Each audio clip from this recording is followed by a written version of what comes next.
kasih Tuhan, kita ada di sini pada pagi hari ini karena kita mencintai Dia.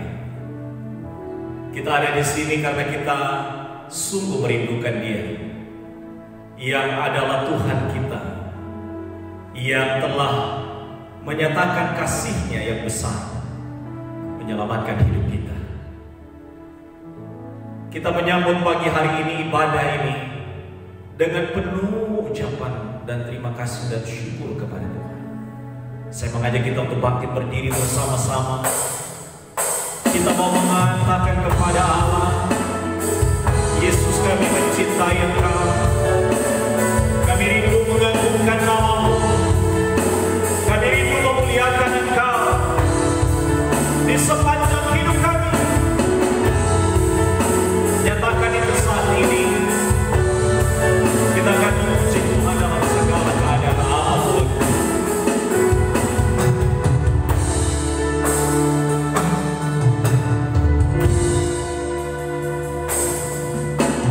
Yesus, ku ciptakan, ku tinggikan, ku agungkan.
Yang ada di tengah-tengah kami, yang ada di dalam hidup kami, dan sedang memberkati kami sekalian.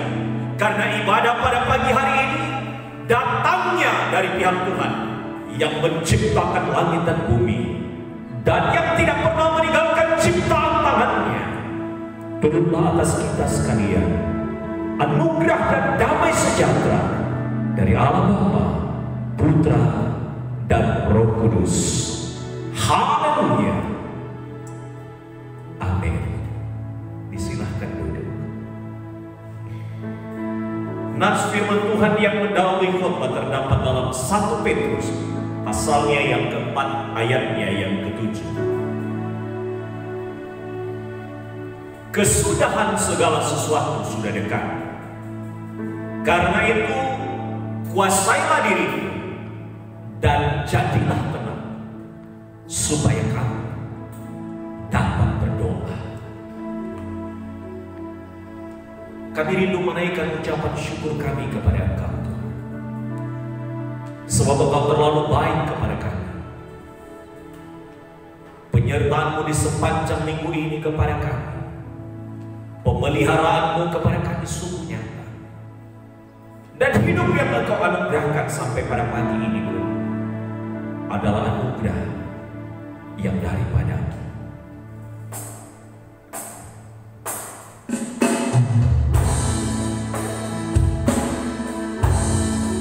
Kami naikkan syukur kepada Engkau.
Sekalian kita mari berkata-kata di hadapan Allah, naikkan syukur-Mu kepada Tuhan untuk apa yang telah Engkau alami dalam hidup-Mu di sepanjang minggu ini, untuk apa yang Engkau telah alami di dalam kehidupan keluarga-Mu, untuk apapun yang sedang kita alami dalam hari-hari ini.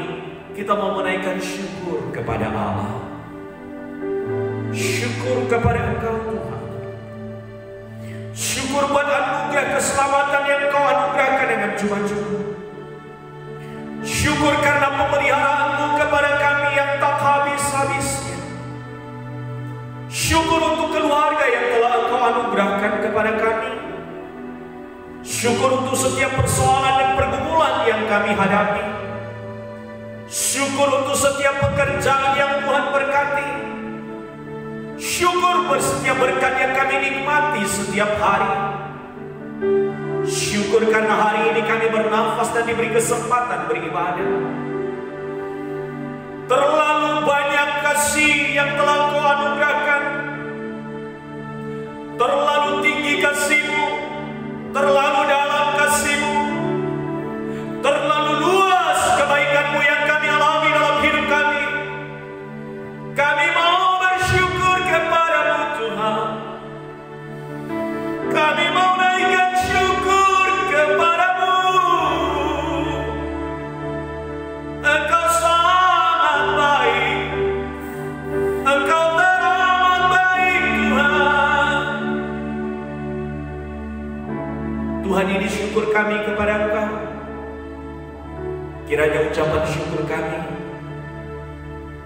boleh sampai kepada engkau,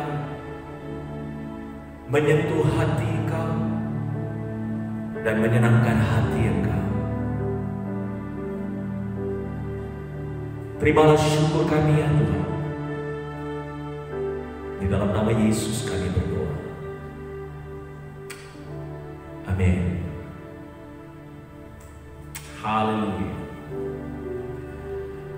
Bapak Ibu Saudaraku, dimanapun kita berada, kita percaya dan yakin betul bahwa Allah adalah gunung batu kita, pertolongan kita.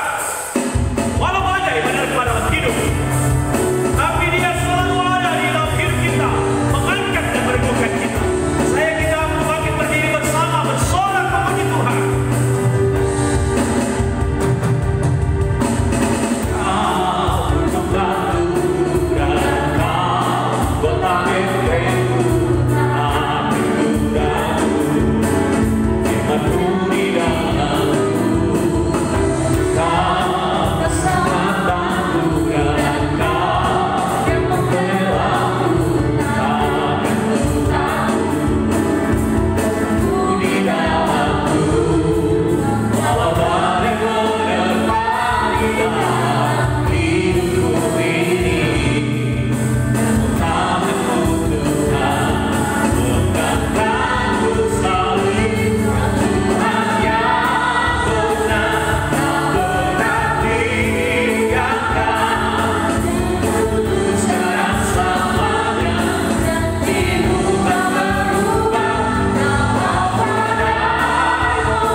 Firman Allah, siapkan hati pagi hari ini, biarkan rohnya bekerja dan berkarya dalam pemberitaan firman Allah kepada kita, sebab selalu indah rencananya dalam hidup saudara dan saya.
kami bergembira karena Engkau Tuhan. Hati kami bersuka cita karena Engkau. Oleh karena segala rancangan-Mu dalam hidup kami selalu terbaik adanya. Dan Engkau tidak pernah merancangkan sesuatu hal yang buruk bagi kami, melainkan Engkau menata tatanan yang terbaik di hari-hari hidup kami, dan menjadikan hidup kami ini menjadi indah di dalam tangan. Bawa kami untuk melihat setiap rencana-Mu Tuhan, sehingga kami tidak pernah menjadi berhenti di dalam setiap proses yang ada dalam maksud-Mu untuk mendatangkan rencana-Mu yang indah dan luar biasa buat hidup kami. Allah memberkati firman yang kami terima sore hari ini, dan kami berdoa kiranya lawatan Tuhan terjadi kepada kami. Kiranya jamaah Tuhan datang dan berbicara kepada kami pada pagi hari ini, dan kiranya kuasa-Mu bekerja untuk melawat setiap kami, sehingga kami sekalian dapat menikmati kuasa kasih-Mu melalui pemberitaan firman pada pagi hari ini. Kami berdoa di dalam nama Tuhan Yesus. Haleluya. Amin. Salam sejahtera untuk kita sekalian. Shalom. Pada pagi hari ini kita akan berbicara tentang satu tema, tenanglah. Dari Matius pasal yang ke-14 ayatnya yang ke-22 sampai dengan ayatnya yang ke-33. Sesudah itu Yesus segera memerintahkan murid-muridnya naik ke perahu dan mendahuluinya ke seberang. Sementara itu ia menyuruh orang banyak pulang.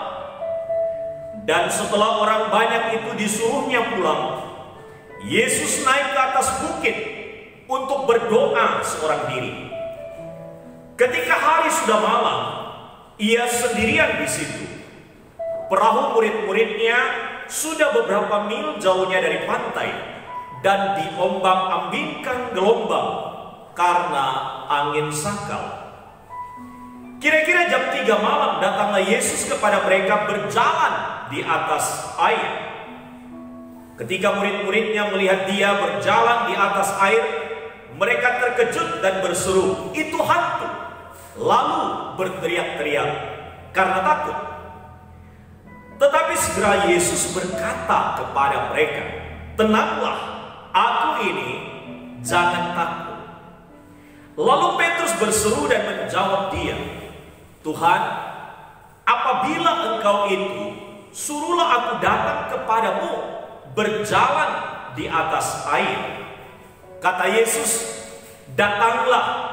Maka Petrus turun dari perahu dan berjalan di atas air mendapatkan Yesus. Tetapi ketika dirasanya tiupan angin, takutlah ia dan mulai tenggelam, lalu berteriak, "Tuhan, tolonglah aku." Segera Yesus mengulurkan tangannya, memegang dia dan berkata, "Hai orang yang kurang percaya, mengapa engkau bimbang?" Lalu mereka naik ke perahu dan angin pun redalah. Dan orang-orang yang ada di perahu menyembah dia. Katanya, "Sesungguhnya engkau anak Allah." Bapak Ibu Saudaraku, ketika Anda sedang menyetir mobil dan posisi meluncur menuruni jalan, tiba-tiba remnya blong dan rem sudah tidak berfungsi lagi, mobil terus meluncur. Pertanyaan saya, apa kira-kira yang Bapak Ibu sudah lakukan?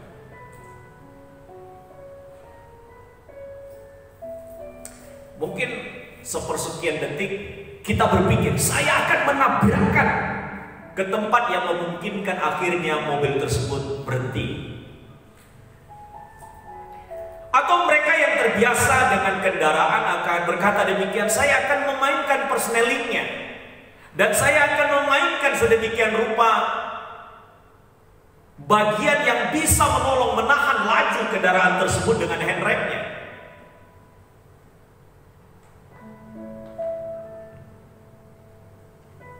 Tapi dalam keadaan kami dan akal kita sudah tidak dapat lagi berpikir, sulit bagi kita untuk memainkan semua peran yang tadi saya sudah sebutkan. Karena yang paling penting dari semuanya, itu yang saya sebut dengan ketenangan. Ketenangan adalah kunci utamanya. Dan yang saya baru ceritakan adalah pengalaman saya 1,5 bulan yang lalu. Mobil dengan kecepatan tinggi meluncur. Dan dua pilihan saya akan terus meluncur dan akan menabrak tembok. Menambah tembok vihara yang ada di Lembah Dieng. Atau saya akan meluncur ke daerah panorama dengan kecepatan yang tinggi, membelok secara cepat dan melakukan pengendalian kendaraan. Sementara ada dua dosen yang bersama-sama dengan saya di dalam kendaraan. Bapak Ibu Saudaraku, mereka tidak tahu bahwa ada kejadian yang sedang membahayakan. Mobil terus meluncur dan saya mengambil satu kesempatan dengan cepat untuk membelokkan kendaraan dan melakukan apa yang bisa dilakukan. Tetapi dari semuanya itu, kuncinya adalah ketenangan. Ketika sudah hampir sampai dekat jurang, mobil sudah mulai berhenti dengan siksa dan berhenti dengan tenang. Lalu saya berkata kepada dosen yang ada di samping kiri saya dan belakang, saya katakan, tidak apa-apa. Padahal jantung saya bergemuruh dengan cepat ketika melaju kendaraan, dan saya berpikir saya akan menabrak beberapa kendaraan yang kebetulan melintas. Saudaraku, mengambil dari sebuah hikmah ini, di dalam menghadapi segala sesuatu dibutuhkan ketenangan. Nah, dalam firman Tuhan yang kita baca di dalam Matius pasal 14 ayat 22 sampai 33. Bapak Ibu Saudara, kita belajar dari bagian firman Tuhan ini tentang pentingnya tenang. Dan karena itu kita akan belajar dari bagian firman Tuhan ini, sehingga kita akan memperoleh berkat dari dalamnya. Ada 3 rahasia agar kita tenang menghadapi situasi yang sulit. Yang pertama, jangan kalut. Murid-murid di dalam cerita firman yang baru kita baca diperhadapkan pada ancaman nyawa mereka. Mereka diombang-ambingkan oleh gelombang. Jadi perahu yang mereka pakai dan mereka tempati itu sudah tidak dapat lagi dikendalikan oleh mereka. Sekarang gelombang yang mengendalikan dan mengombang-ambingkan. Gelombang yang menentukan mereka akan kemana dan terhempas kemana. Mereka tidak dapat melakukan apapun kecuali mengalami hempasan dan tentu menyakitkan dan membahayakan nyawa mereka. Itulah hidup kita. Kita harus menghadapi dan menjalani keadaan yang demikian, apapun, sesulit apapun. Kita harus menjalani hal-hal yang demikian. Matius pasal 14 ayat 24 berkata, perahu murid-muridnya sudah beberapa mil jauhnya dari pantai. Dan Yesus tidak bersama dengan mereka. Yesus sedang pergi berdoa.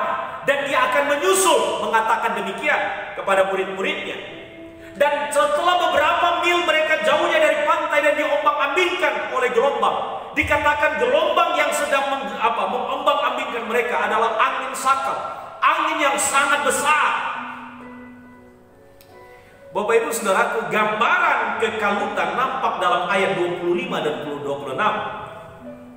Kira-kira pada jam 3 malam atau jam 3 dini hari, datanglah Yesus kepada mereka berjalan di atas air. Ketika murid-muridnya melihat dia berjalan di atas air, mereka terkejut dan berseru, itu hantu. Lalu berteriak-teriak karena takut. Bapak Ibu Saudaraku, pertolongan justru tampak seperti penambah sengsara bagi mereka. Padahal kalau kita melihat teks ini, hal yang sangat penting untuk kita yakini dan pahami, bahwa Tuhan itu tidak pernah biarkan kita dalam keadaan bahaya sedetik pun. Dia tahu keadaan yang sedang kita hadapi. Dia tahu keadaan yang kita butuhkan. Dan dia datang pada saat yang memang kita butuhkan. Tapi bagi murid-murid, karena mereka dalam keadaan kalut, pertolongan justru dilihat sebagai sesuatu hal yang menambah kesengsaraan mereka. Sehingga mereka berkata bahwa apa yang mereka lihat itu adalah hantu. Dan memang tidak mungkin di dini hari, di tengah gelombang yang ada, di tengah pekatnya malam, ada bayangan yang berjalan di atas air. Kalau bukan hantu, siapa lagi? Mereka lupa bahwa Yesus sudah berkata kepada mereka bahwa nanti dia akan menyusul. Saudaraku, Yesus datang dan berjalan ke arah mereka justru dianggap sebagai hantu. Memang, sekali lagi, di dalam kekalutan sulit kita melihat secara jeli, sulit kita melihat secara jernih, apalagi dalam ketidakpahaman situasi yang dihadapi. Inilah hal-hal yang sering membuat kita tambah tidak tenang di dalam hidup. Karena itu, sesulit dan sebesar apapun pergumulan yang kita hadapi hari-hari ini, jangan kalut karena engkau tidak akan pernah bisa lihat secercah harapan yang datang kepadamu, secercah terang yang datang kepadamu untuk memberikan jalan keluar bagi hidup. Karena itu Tapi jangan kaget. Yang kedua, rahasia yang kedua agar kita bisa tenang. Jangan berfokus pada masalah, berfokuslah pada Tuhan. Bagaimana Pak masalahnya kelihatan Pak? Iya benar, tapi jauh lebih baik engkau tidak berfokus di sana. Memang dia masih ada, persoalan masih ada, tapi engkau tidak bisa terus berfokus di situ karena engkau tidak akan pernah mendapat jalan keluar darinya. Engkau harus melihat sisi yang lain, fokus yang lain untuk dapat mengatasi. Dan itu tidak pada dirimu, tidak kepada sesama, tidak kepada siapapun kecuali kepada Allah. Karena dia dapat memakai berbagai macam cara ketika engkau berfokus kepadanya. Dia akan membuka jalan-jalannya ketika engkau berfokus kepada dia. Kedatangan Yesus ialah untuk mengalihkan pandangan dan fokus mereka dari persoalan kepada Yesus. Sekalipun persoalan mereka belum selesai, tapi Yesus mau mengalihkan mereka kepada pribadinya yang datang, dan Tuhan mau mereka fokus melihat siapa yang ada di hadapan mereka saat ini. Inilah yang Yesus lakukan di Matius pasal 14 ayat 27. Tetapi segera Yesus berkata kepada mereka, tenanglah. Waduh, di tengah-tengah kekalutan seperti itu, hanya satu kata yang Yesus katakan, tenanglah.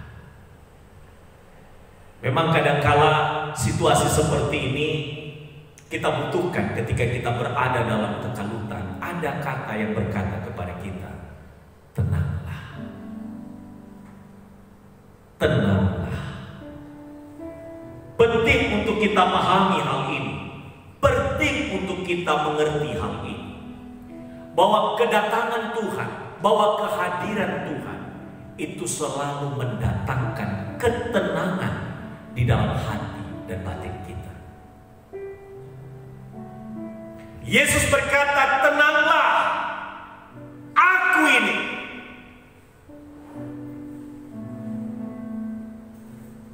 Kalau seandainya dalam bahasa Jawa, ini iki aku, ojo wedi, iki aku delok dhewe, lihat sendiri, ojo wedi. Tuhan Yesus ini masih bisa ajak guyon. Kalau diajak guyon, sementara orang dalam keadaan kalut, diajak mikir, mestinya kan langsung ditolong. Tapi pertolongan Tuhan itu datangnya caranya ya api. Tenang, iki aku ini, ojo wedi. Langsung kayak orang itu kalau seandainya disiram air dingin gitu loh, langsung nyas. Makanya hidup itu jangan kita menjadi kalut. Yang kedua, fokus pada Tuhan. Melihat hal tersebut, ketika Yesus berkata, iki aku ini, langsung Petrus sangat bergembira dan meminta sesuatu yang sebenarnya tidak penting dan tidak perlu. Apa hubungannya permintaannya Petrus berjalan di atas air ketemu kepada Yesus? Sementara kebutuhannya itu supaya mereka dapat teratasi dari gelombang, dapat teratasi dari situasi dan masalah. Lah ini minta suruh berjalan di atas air. Golek molong. Ya. Cari perkara dia. Sudah tenang-tenang di atas perahu, cari perkara. Mau ketemu Yesus. Apa motifnya? Ayo coba. Motifnya saya sudah bisa lihat. Petrus itu selalu mau itu yang terdepan, yang pertama. Nunjukkan bahwa dia itu orang yang patut untuk bisa dipakai contoh dari yang lain-lain. Padahal barusan takut. Barusan takut minta berjalan di atas air. Tadi menghindari supaya jangan jatuh ke laut, sekarang minta masuk ke laut. Nah itu kan tidak masuk akal. Dia bilang begini, Tuhan, apabila engkau itu suruhlah aku datang kepadamu berjalan di atas air. Lah Tuhan Yesus, oh ya wes, Reneo. Luar biasa. Yesus katakan begini, datanglah. Maka Petrus turun dari perahu dan berjalan di atas air mendapatkan Yesus. Waduh, waktu dia langkahkan kakinya pertama, tenggelam orang.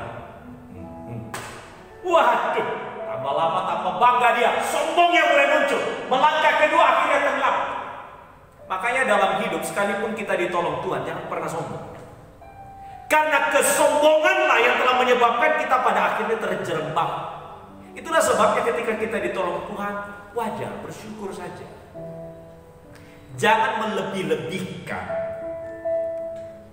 Inilah ketidaklogisan Petrus yang bertindak tidak pada hal yang urgent, tetapi hendak tampil seperti pahlawan yang hebat, tapi dia lupa tindakan ini harus disertai iman dan tidak bermotif kebanggaan pribadi.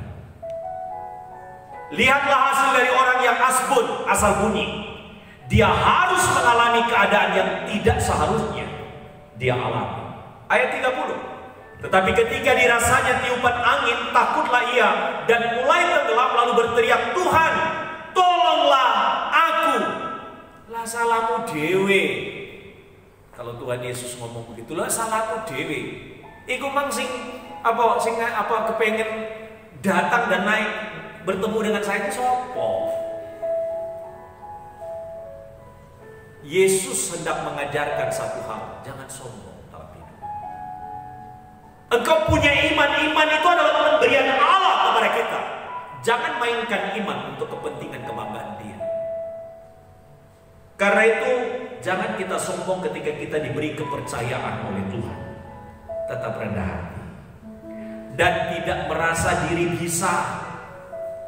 Keinginan dan kepentingan pribadi untuk kesombongan diri telah membuat Petrus susah sendiri. Karena itu jangan berfokus pada diri dan jangan berfokus pada kepentingan pribadi, melainkan berfokus kepada Tuhan dan untuk Tuhan yang menjadi pusat kemuliaan. Petrus sedang mencari kemuliaan untuk dirinya dan ditarik kepadanya, bukan kepada Yesus yang datang. Berhati-hati dalam hidup. Jangan menarik popularitas diri kita sampai popularitas Tuhan hilang. Jangan membanggakan segala potensi yang kita miliki yang katanya hebat menurut kata orang, tapi sampai kemudian kemuliaan Allah terlupakan. Berhati-hati dalam hidup. Berhati-hati juga dalam hidup merasa diri paling benar, karena di dalam pandangan Allah kita akan dinilai. Itulah sebabnya mari tidak berfokus kepada persoalan, tapi datang dan berfokus kepada Tuhan. Rahasia yang ketiga untuk kita bisa tenang ialah yakinlah bahwa ada jalan keluar dalam kehadiran Tuhan. Jalan keluar itu selalu datang tepat pada waktunya. Ayat 32-33. Lalu mereka naik ke perahu dan angin pun redalah. Dan orang-orang yang ada di perahu menyembah dia, katanya, sesungguhnya engkau anak Allah. Ketika Yesus ada dan kita mintakan kehadirannya dan campur tangannya, maka segala sesuatunya dapat teratasi. Yesus sebenarnya selalu hadir, tetapi pertanyaannya, apakah kita sungguh-sungguh membutuhkan pertolongannya? Dia harus kita harapkan dan sungguh-sungguh butuhkan. Keberadaannya membawa kita lebih sungguh menyembah dia dan bukan hanya membutuhkan pertolongan jalan keluar darinya. Kita sungguh-sungguh butuhkan dia untuk kita sembah dan kita puja, bukan untuk kita manfaatkan memenuhi apa yang menjadi permintaan dan kebutuhan kita. Ini yang disebut dan saya sebut, jangan memanfaatkan Tuhan, tapi biarkan Tuhan itu memanfaatkan kita, karena memang kita ini dipakai untuk dimanfaatkan bagi alat kemuliaan. Berhati-hati dalam hidup untuk hanya memanfaatkan Tuhan berdasarkan kebutuhan kita. Karena Tuhan akan ditempatkan tidak pada posisinya. Itulah sebabnya Allah harus ditempatkan pada posisi yang tepat dalam hidup kita. Dia bukan untuk membantu atau pembantu kita. Dia adalah Allah yang pertama dan yang utama adalah untuk kita sembah dan kita puja. Bahwa pertolongannya, bahwa kehadirannya, bahwa fakta dia menolong kita itu adalah kemurahan dan anugerahnya. Ketenangan yang sesungguhnya ialah ketika kita percaya sepenuhnya kepada Dia, menerima Dia dalam setiap bagian hidup kita, dan menyembahnya sebagai Tuhan kita. Saya menyimpulkan firman Tuhan untuk kita pada pagi hari ini. Ada 3 rahasia agar kita tenang menghadapi situasi yang sulit. Yang pertama, jangan kalut. Yang kedua, jangan berfokus pada masalah, berfokuslah pada Tuhan. Yang ketiga, yakinlah bahwa ada jalan keluar dalam kehadiran Tuhan. Kiranya Tuhan memberkati kita melalui firman-Nya. Kita berdoa. Tuhan, terima kasih untuk kebenaran firman-Mu yang telah datang dan berbicara kepada kami pada pagi hari ini. Pekerjaan Roh-Mu tak terbatas, karena pekerjaan pemberitaan firman ini akan diteruskan oleh Roh yang Kudus. Tuhan, kiranya Engkau memeteraikan firman ini lebih dalam, sampai kepada relung hati kami, mengubahkan hidup kami, mengubahkan seluruh hidup kami, sehingga menjadi baik, menjadi benar, menjadi lebih benar di hadapan Engkau. Tolong kami agar dalam menjalani hari-hari ini kami dapat tenang. Tenanglah Engkau saat ini, karena Tuhan ada bersama. Amin.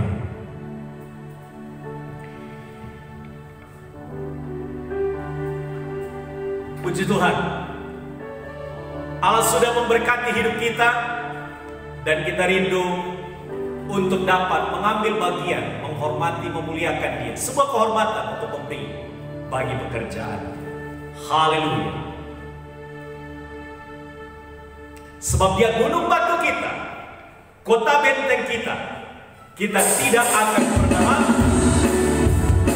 Amin.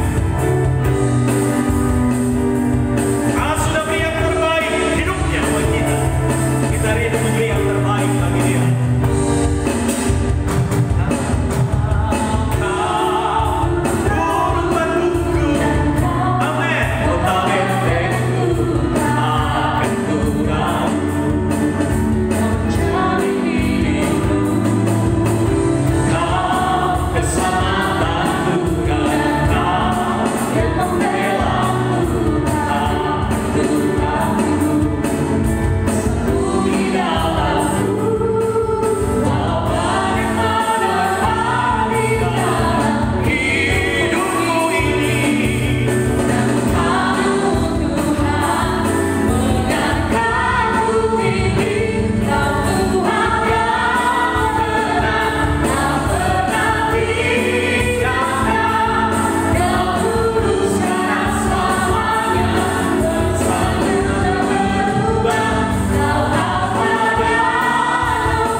Tuhan, kami menyadari bahwa pergumulan-pergumulan yang sedang dihadapi oleh setiap kami adalah pergumulan-pergumulan yang biasa, yang tidak melampaui kekuatan kami.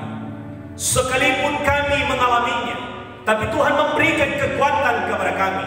Sekalipun ada pencobaan, tapi tidak melampaui kekuatan kami.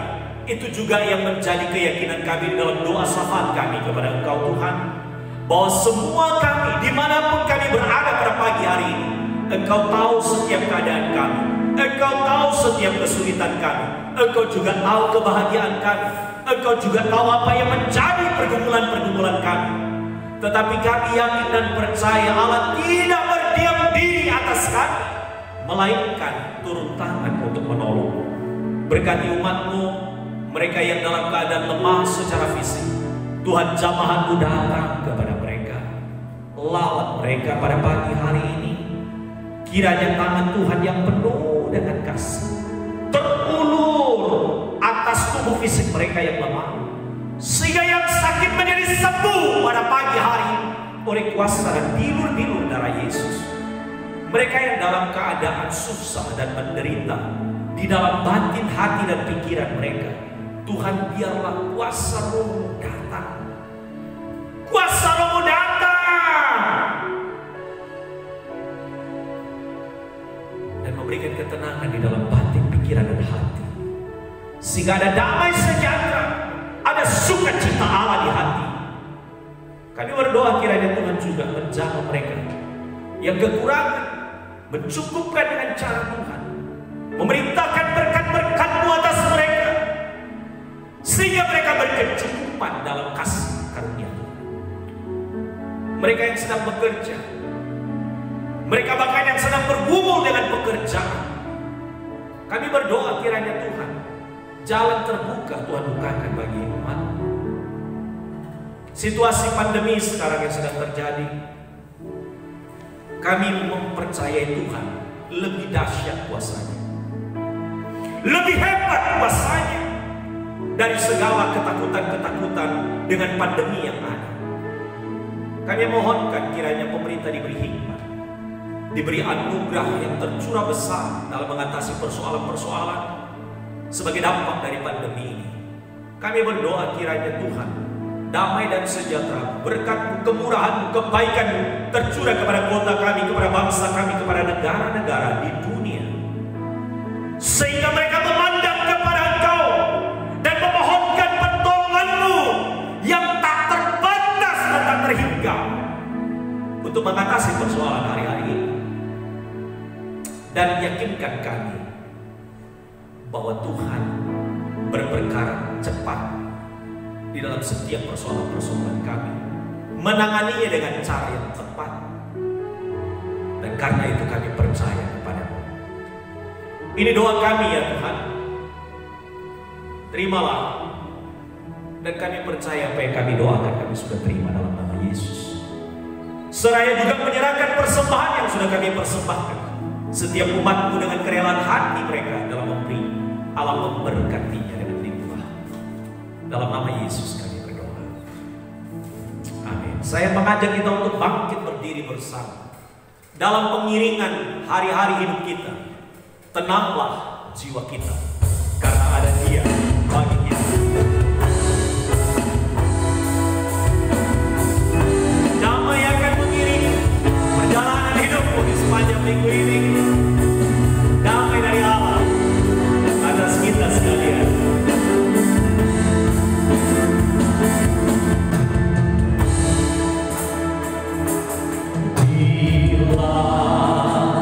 Damai, oh, ngiring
Tuhan memberkati engkau dan melindungi engkau. Tuhan menyinari engkau dengan wajah-Nya dan memberikan engkau kasih karunia.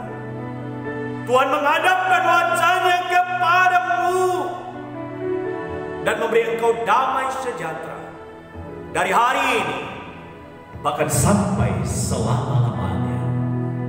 Bapa, terima kasih. Bapa,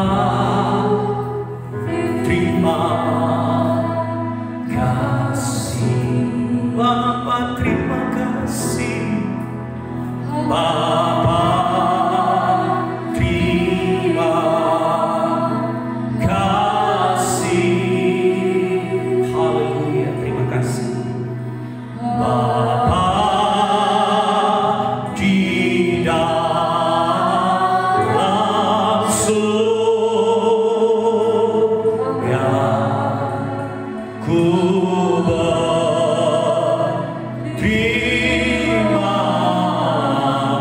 kasih.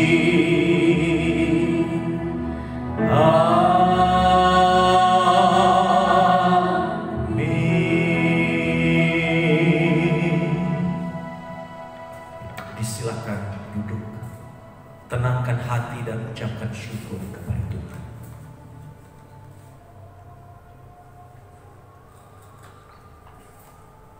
Amin. Kiranya ketenangan yang sempurna dari Allah beserta kita di sepanjang minggu ini lagi. Haleluya. Amin.